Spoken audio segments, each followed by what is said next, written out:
Okay, this time we're going to do an accent wall right here, and it's going to be a much more exciting color. Same Sherwin-Williams paint. Today we are using Promar 200 low sheen eggshell with 0 VOCs. We're going to use VOCs are volatile organic compounds. Those are the Porch odors ceiling. that stink and are unhealthy to breathe. I'll show you here. If you don't have the proper paint tool on you to open a gallon of paint, you can always use the base of a key or a quarter to pry open the lid, which is what I do because I don't like carrying extra tools around like the 5-in-1. Mark these to open it with. Trick if you don't have a tool. And there is the color, porch ceiling. It was the light blue color they always used on the wraparound porches on the farmhouses back in the day. Now here I'm using a 9-inch Wooster roller handle and a Purdy roller sleeve with a 1/2-inch nap. 1/2-inch nap is referring to the thickness of the fuzz on the roller sleeve.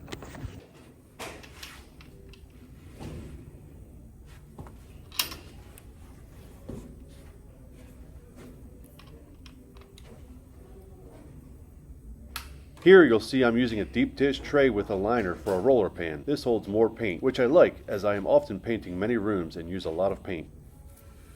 Wipe the edge clean so the lid will go back on and not concrete itself into place by drying with drying paint. Wipe that out clean there. But either way, we're going to use it as a cut pot to cut in the walls. Now, same process as before. Dip, pat, pat, wipe one side clean. This is the angle sash brush. Notice how the bristle tip is cut at an angle. And this is the flat sash brush. I really never use them. And we will start cutting in. Just like that.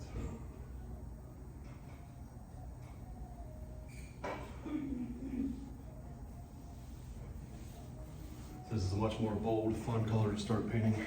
So let me put her on time lapse.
second coat on the blue wall. Dry enough now, it's been 30 minutes. We'll do the second coat now. Let's do it.